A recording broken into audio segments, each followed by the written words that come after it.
Peuple congolais, lelo tozali le 25 juillet 2018. Toujours pas de candidat unique pour l'opposition. Yango naye ko rappeler bino que peuple congolais ndenge toza ko kendela tokosimba motu après le 23 décembre 2018. La Commission électorale nationale indépendante CENI a confirmé l'ouverture des bureaux de réception et traitement des candidatures BRTC pour les élections législatives et provinciales nationales ce mercredi 25 juillet 2018 à 8 heures.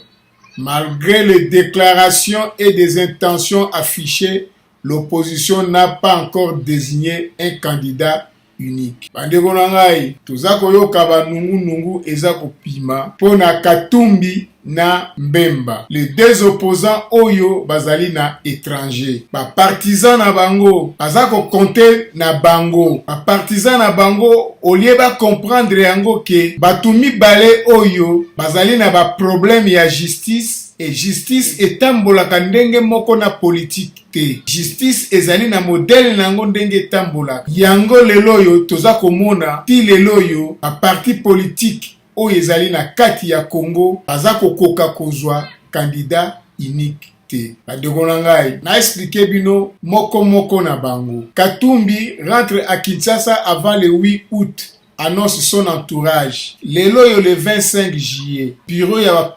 candidature ya présidence de la République efungwami ekokangama le 8 août. Et Katumbi rentre à Kinshasa avant le 8 août.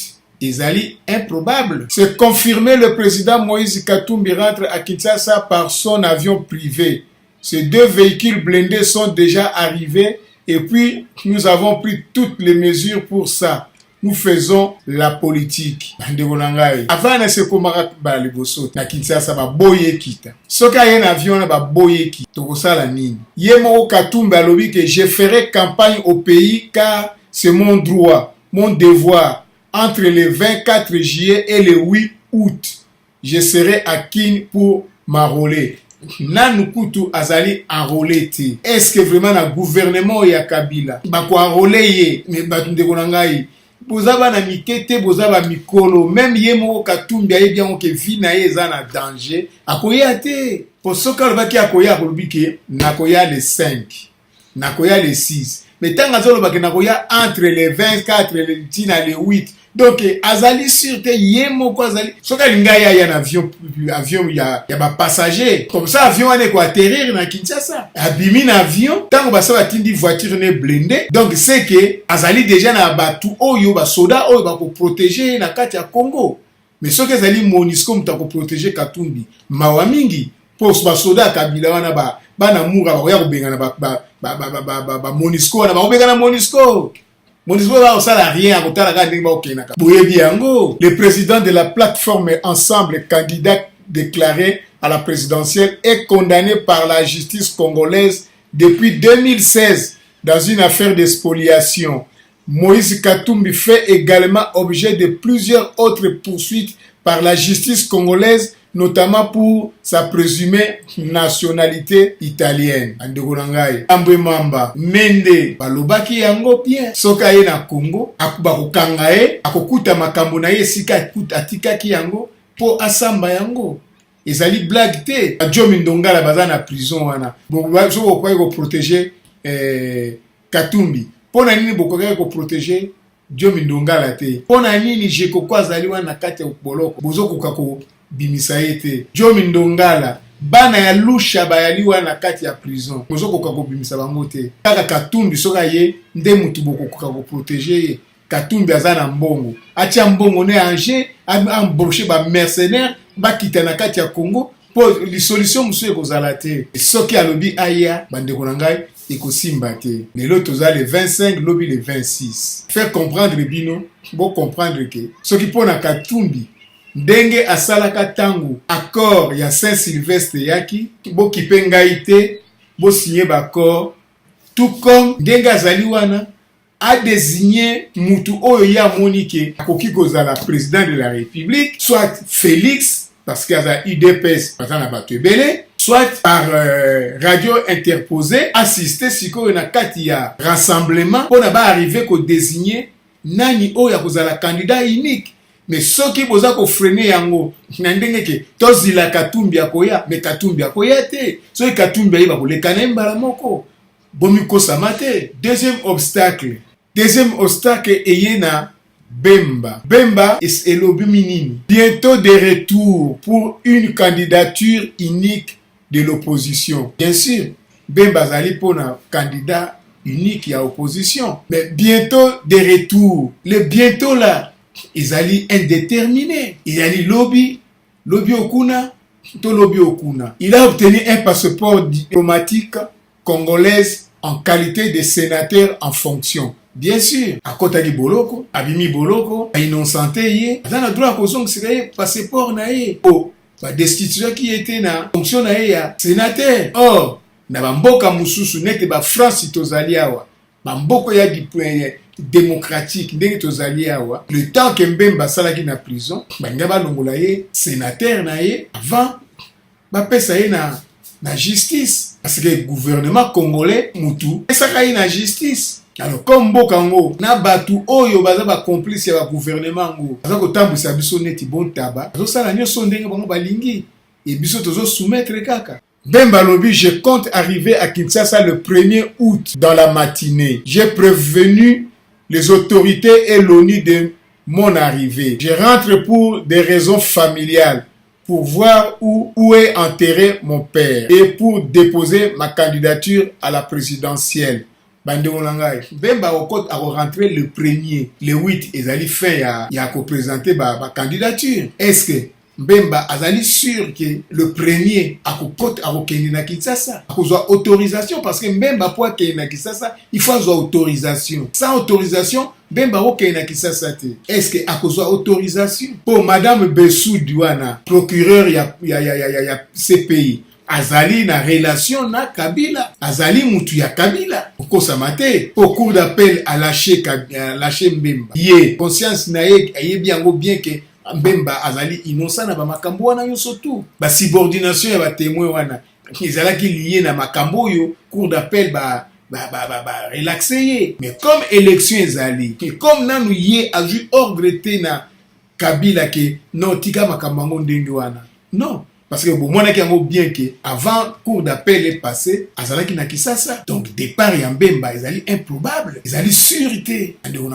Tolanda makambo na ndenge ya fanatisme te, tolanda makambo na ndenge ya intérêt général. Ezala Tshisekedi ni Katumbi, ezala Mbemba, ce sont des individus. Na kati ya MLC, batu ya compétence de kola Mbemba bazalité. Na kati ya rassemblement batu oyo ya niveau Katumbi bazalité. Bien sûr, so azoke akonota la paille ndi tata na ye et puis a déposé candidature na ye. Soit comme le premier, le deux a qu'on peut présenter candidature na ye. Mais est-ce que vraiment le premier wana Mbemba okende? Pour ngai personnellement na ba doute. Na ba doute. Mbemba lobi ke akopesa meeting te pour l'instant. Meeting ekozala te. Azokende po atala kisika bakundaki tata na ye. Et puis a déposé candidature na ye. Akopesa meeting te. Mais campagne akosala yango ndenge nini? Bemba lobi ke Kabila il faut à respecter constitution. Est-ce que Kabila peut respecter constitution? Azan intention ya bien Bemba, azan intention ya bien, alobi yango bien que je milite pour une candidature unique de l'opposition, mais pas forcément moi. C'est normal. Azan muto azan intention ya bien. Mais problème yambe mangana zo tuna. Est-ce que azan sûr que le premier akokende? Tenyo surtout oyo ezako freiner sikoyo ba décision na Kinshasa po babimisa candidat moko, candidat unique. Batu ya Katumbi balingi Katumbi azala wana, Mbemba azala wana, bakutana sikoyo na Tshisekedi Félix, bakutana na ba Kamere, bango tu bazala wana, comme ça ba pona ke nani oyo azali candidat. Déjà Mbemba lobi yango bien que na kati ya prison, asalaki déjà programme na ye ya 200 pages. Na musika lobi ke mais pas forcément moi. Mais tant qu'on kuna, akoki ko changer te. Si nous voulons le changement, il faut un seul candidat au niveau de l'opposition. Je soutiendrai celui qui sera le mieux à même de défendre les couleurs de l'opposition. Mais c'est le moment, Mbemba. Lobby bien. Mais vous avez bien vous avez un problème awa. Vous avez la libération provisoire. Vous avez la libération définitive provisoire. Jean-Pierre Mbemba souhaite l'unité de l'opposition en disant vouloir dialoguer avec ses leaders, y compris Moïse Katumbi, ex-proche de Kabila, passé dans l'opposition en 2015 et en exil depuis mi-2016. Réalité, c'est là où on a lobby qui si quoi moyen babimisa candidat unique na kati ya opposition ezalité. Pourquoi? Parce que batu ya Katumbi balingi Katumbi azalawana. Batu ya Mbemba balingi Mbemba azalawana. Po baya ko décider. Po madame Bazaï bakolo bango teke asiéger lo bake non toponi Félix. Parce que azana azozila Mbemba ya pona bango ezali Mbemba. Comme Mbemba mutu azalaka déjà un système ya suki ya 4x4 président et bango azomona ke yali Mbemba mutu azana puissance o ya cause de la présidente de la République. Mais Mbemba oti na prison à vivre ce que ba réalité té et Mbemba azana liberté provisoire. To comprendre la situation ya Mbemba po ba ndeko na bo benda boule ke soki tokei na élection en ordre dispersé ezali cause nango ezali Katumbi na Mbemba mutu bako memisa biso problème oyo et fait katu enani Kabila bayebi yango bien bayebi yango zomona bazo forcer na côté ya Katumbi ameko ya Katumbi boy italien tout ça pour bayebi yango bien que groupe moko sa Katumbi bakoki ko sangana te bayebi yango et Katumbi yo moko pozali wana oyebi yango Air France ezali kota na Air France kende pour na nongo ke na avion na yo po avion na yo ko kitana Kinshasa te oyebi yango ni na Lubumbashi et soko kiti ba okanga yo oyebi yango bien zela bambule umelaka nango te toponi mutu moko oya okende na candidat moko a okende na élection contre Kabila après 5 ans et que nango pe rapide soki mutu wana simbité akosala ka mandat moko na le wana état de droit et koti na kati ya Congo élément oyo lokola Kabila, Mende, Tambwe Mwamba, tout ça là, Kalev, se retrouver dans la justice, nettoyer la police, nettoyer l'armée, justice et comme si ko na ndenge etangameli là oko kita na Congo omene osali politique na yo mais pona lelo yo oyebi yango yo moko combien de folobi oko kendo kete Mbemba donc ezali pona opinion internationale bamona teke o Kabila tsiko mutanga na utaki na prison ndenge ni bokomi contre ye mais non mais soka komi na Kisasa batwana baza toujours na ba machine oyo ba fabrikaka ba infraction bako fabriquer les Mbemba infraction pe bakangi bako pe okanga ye force ezana ye koza ezaliti oyemoka lobiki bati atiki makambo ya armée akomi siko ina politique bande onanga totala to analyser situation ya Mbemba otoyeba soki akokende ou akokende te et soki akokende soki ba condamné ye na sursis bakoki pe ko condamné na sursis comme ça salaki 10 ans de prison est-ce que à cause de la candidat à la présidence de la République pas déjà dans casier judiciaire affaire subordination des témoins 5 ans de prison requis contre Jean-Pierre Mbemba. Le bureau du procureur de la CP a requis ce mercredi 4 juillet 2018 5 ans de prison accompagnés d'une amende conséquente contre Jean-Pierre Mbemba. Après des répliques du bureau de procureur, les juges ont clos le débat.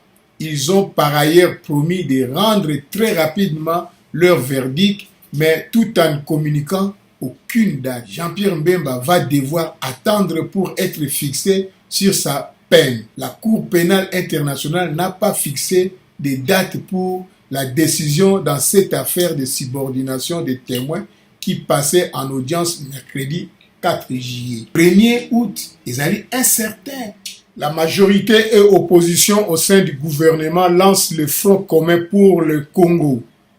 C'est un méga regroupement politique qui fédère toutes les plateformes des opposants au sein du gouvernement et de la majorité. L'objectif est de soutenir Joseph Kabila et le candidat qui sera présenté par le pouvoir. Alors, Tangu Kabila basangani ndenge oyo. Biso ba opposant tozali tina moi ya lelo yo kopata toyebi eloko nini tokosala te mpona to empêcher yango. Il est temps que ba opposant oyo bazali na kati ya Kisasa basangana babimisa candidat moko pona to présenter ye na élection présidentielle oyo eza koya. Élection ya mbala oyo totika ba prétexte ya pamba ke ngai nasalaki programme 200 pages, ke ngai nazali na feuille de route, ke ngai non. Bosangana bopona mutu moko oyo azali na population ekolanda ye na sima pona tokende to gagner élection oyo. Soki Kabila na régime na ye bakei wana nde na sima koya kotala ndenge nini élection ekopase démocratiquement. Peuple congolais ti lelo yo opposition nanu babimisi candidat iniquité. Kabila est indubitablement dans la logique coup de force après avoir instrumentalisé toutes les institutions de la République, procédé à une mise en place frauduleuse des membres de la Cour constitutionnelle, recruté et formé des milices politiques dévouées à sa cause au sein de son parti et confié le commandement de la forces armées et police à des officiers généraux visés par des sanctions internationales. Tomoni yango bien, Kabila asali fausse commune pour le Congolais, yango babengi FCC. Kabila asali cour de cassation, conseil d'état. Kabila asali remaniement militaire. Et Kabila ayeko sala discours nae yebisi biso ke akolongwate. Parti ya moment on a discours wana, l'opposition fait bloc contre Joseph Kabila et sa famille politique dans leur tentative de confisquer la démocratie congolaise.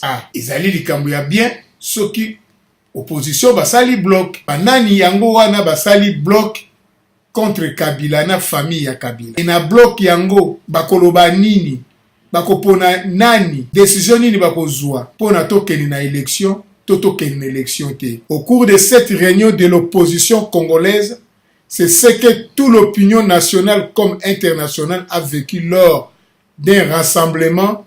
Il s'agit des responsables de partis tels que UDPS de Félix Tshisekedi, représenté par son secrétaire général Kabound, l'UNC de Vital Kamerhe, qui a délégué Baudouin Mayo, ensemble de Moïse Katumbi, conduit par Sesanga, Lumbi et consorts.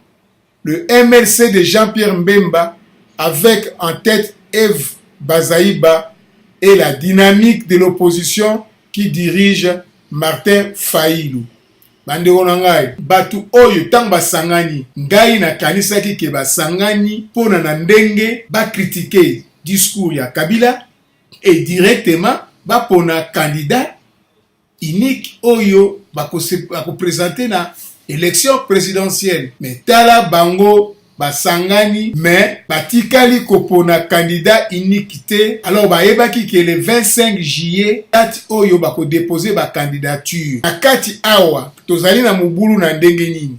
Kamerhe aza na Kinshasa, Félix Tshisekedi aza na Kinshasa, Moïse Katumbi aza na Zila Europe, Jean-Pierre Mbemba azali na Europe, Martin Fayulu azali na Kinshasa. Donc ndenge na uta eko yebisa bino obstacle ezali na kati ya groupe oyo ekoya kopanzana likolo ya Katumbi na Jean-Pierre Mbemba. Pour MLC soki lelo yo baponi Jean-Pierre Mbemba te, baponi IDPS, est-ce que MLC akondima bakoloba Félix aza na expérience te? Soki ensemble baponi Moïse Katumbi te, baponi Vital Kamerhe bakondima, et critère nini ekozala pona bapona candidat unique? Parce que ça la question ya critère oyo akokokisa critère wana yende mutu akomema biso na élection. So total na ndenge ya parti politique oyo ezali na plus de partisans, ezali IDPS. Est-ce que IDPS soki baponi Jean-Pierre Mbemba, est-ce que IDPS akondima? Ezali siko question ya éducation ya ba partisan ya chaque parti politique. Bandeko na ngai, soki te tokei na ordre dispersé, Kabila aza kolonga parce que ce qui totali yango bien na loi ya élection oyo bavotaki na seuil de représentativité et otobakisi sikoyo na élection à un tour soki tokei na plusieurs candidats présidentiels oyo akoelekaka ata na un point à gagner. Alors botala bino moko opposition oyo basali bloc basali réunion mpona ba revoir discours ya Kabila ba analyser discours ya Kabila omulie ba polna candidat unique bango bazo otinda sikoyo biso population totelema to appliquer article 64. Mais l'opposition fait volte-face au sujet de sa participation aux prochaines élections. Quand il faut parler de la candidature unique de l'opposition pour la présidentielle de décembre 2018, nul n'apparaît pour proposer le modus operandi. Personne donc serait commis que candidat unique mutu moko te aza kobima po alakisa manière nini bakosala opération yango ndenge nini bakoprocéder na candidature ya président unique candidat unique na esika na donc c'est que batu na batu baza kobude makambo yango yo Sassou Nguesso aganyaki na Brazzaville parce que ba opposant à Brazzaville baboyaki kosangana awa sikoyo tangu l'opposition a faire bloc banani ba faire bloc tomoni IDPS INSE ensemble MLC et dynamique de l'opposition. Bino groupe oyo bino nde batu bozali na responsable ya malheur na biso soki élection passé na ndenge tozo lukate. Po bosangani bozokoka kozwa décision te Katumbi aza na difficulté ana problème judiciaire na kati ya mboka na biso. Bemba pas évident. Soka komi malamu, soka comité. Est-ce que d'ici le 1er août, ba juge ba okata makambo na ye et ceux qui ba kati yango na peine ya prison ferme. Mais sikoyo bino batu bozali kuna Tshisekedi, Vital Kamerhe, Sesanga, Lumbi, Eva Bazaiba et Martin Fayulu pour prendre ma décision. Pourquoi kaka Jean-Pierre Mbemba outi ko bima prison aya ko poser candidature na ye et Tshisekedi Katumbi ayebi yango bien ka kokena na Kisasa te mais aza ko insister. Pourquoi l'opposition appelle le peuple congolais à mettre fin à la passion criminelle de Joseph Kabila pour le Congo qui précipite le pays vers le chaos et à faire obstacle par tous les moyens, y compris le recours à l'article 64 contre toute tentative de se maintenir au pouvoir en violation de la Constitution et d'instaurer une nouvelle dictature dans notre pays. Bandegonangai peuple congolais asabimi mbala na mbala pona article 64 isuka akaka masasi ba beti masasi ba kufi bazongi na ndaku likangoka malonga esalamaka ezalite bino nde ba politicien nde bo décider sikoyo nini bolingi penza exactement boyebi yango bien que ministre de l'Intérieur Henri Mova élection ekoleke pa inaye soki nanga atiki machine à voter mais Henri Mova, vous moni yango bien, ça va parti politique, IDP Césali 4, dynamique d'opposition, tout yango de doublement pour ya parti politique, à reprendre yango, bango anande siko bazali na ce front commun pour le Congo. Peuple a koufi trop, peuple a souffrir trop, donc mbaloyo, vous décidez, candidat unique ou vous allez ba responsable ya difficulté na biso. Peuple congolais na ebsibino deux obstacles oyo ezali na kati ya opposition pona to sansorto bima na kati ya aka oyo Kabila atibiso sikoyo na koyebisa bino troisième obstacle na biso ezali nini. Peuple congolais depuis Cardinal Mosengo alobaki ba médiocre dégage, peuple congolais amonaki neti to atiaki espoir na ye epai ya Cardinal Mosengo. Mengai nandimaki yango te. Pona nini nandimaki yango te? Nandimaki yango te ke Mosengo, Cardinal Mosengo akoki kotika sutani pona akoma politicien. Nandimaki yango te. Nandimaki yango te pona Cardinal Mosengo azali na sous ordre ya pape akoki ko décider te sans que azwa autorisation et pas ya pape à Rome. C'est pourquoi nandimaki ye apesa biso ba courage biso moko to agir. Nandimaki ye a soutenir biso moralement pour en dehors ya moral azali na eloko moko ya kosala ezali te. Armée moko aza nango po défendre biso ezali te. Alors totia motema te ke Cardinal Mosengo akoya kosimba soit transition na kati ya Congo. D'ailleurs ye moko alobaki yango ke transition akosala yango te. Alors lelo yo tokomi le 25 juillet naza komona structure politique moko dénommée Dynamique chrétienne pour l'unité et le développement DCUD a dans une pétition signée vendredi dernier à Kinshasa plébiscité le cardinal Laurent Mosengo Passigna, candidat à la présidentielle de décembre 2018. Bandeko nangai ezali kaka souhait mais totia yango espoir te tino tokoya ko ala dessus ezali volonté na yete. Bien sûr cardinal Mosengo akomi pene na retraite na ye, il fallait bima retraite mais akoki ko décider te sans que pape apesa ye autorisation. Alors Nazako tuna sikoyo, pourquoi seulement aujourd'hui cette structure voudrait que le cardinal farouche opposant au pouvoir en place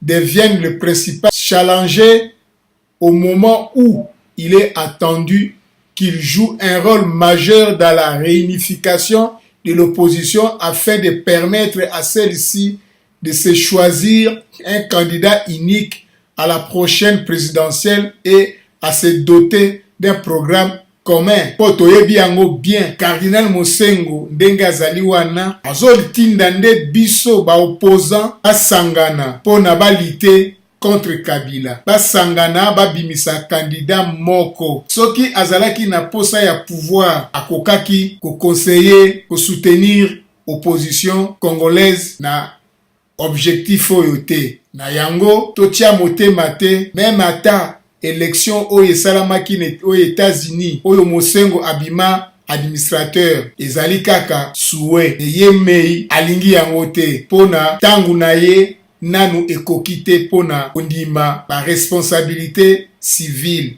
politique. Voilà bandeko na ngai soki totali pe bien pona bo comprendre yango penza bien. Abbé Donatien Chole, secrétaire général de la Senko, alobaki pe na ba sanso nga na lobeli, selon lequel les évêques sont conscients de la situation socio-politique du pays, mais ils sont tenus d'agir en conformité avec leur mission. Bayebi toza komona passe tozo kufa nzala. Bayebi pasi nini peuple congolais azali ko subir.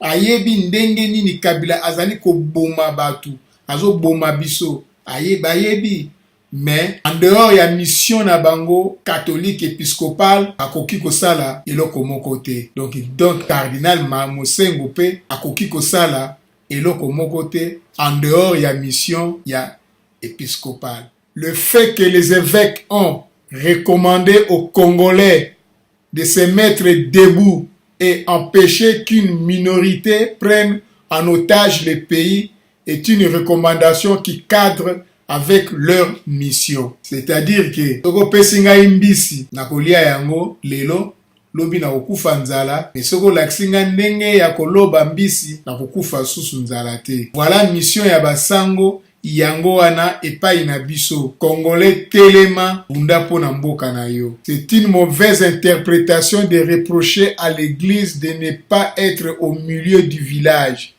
Être au milieu du village ne veut pas dire se positionner à la même distance entre les différents acteurs. Le pays a besoin d'un nouveau leadership et avec une bonne volonté, il y a encore possibilité d'avoir de bonnes élections. Bonne élection et kozalate. Bonne élection et kozalate. Pona, lelo yo, fichier électoral, ezali na ba fraude. A Chine, a voté, nanu, abandonné projet wanate. Et na ministère de l'Intérieur, Henri Mova, oyo azalaka secrétaire, ya PPRD. Et Kabila, nanu alobi dernier mot na été. Même soka alobi dernier mot na ye, mais PPRD mutu, ekozala na jesikoyo. Donc élection ezali kaka mobulu epai na biso. Alors bandeko na ngai nasali video pona yesamino ke biso moko totelemela pona mboka na biso. Atu oyo bazali sur place na terrain. Courage po na bango. E biso batu tozali na diaspora tosangana toyeba intervention nini tokoki kosala na tango wana. Voilà, ningaki boyeba ke candidat unique ti lelo yo opposition nanu babimisi candidat unique te. Pesi bino ba lumière na ndenge ngai naza kokanisa na ndenge naza komona makambo yango ndenge eza kokende. Bopesa ba commentaire na bino inge.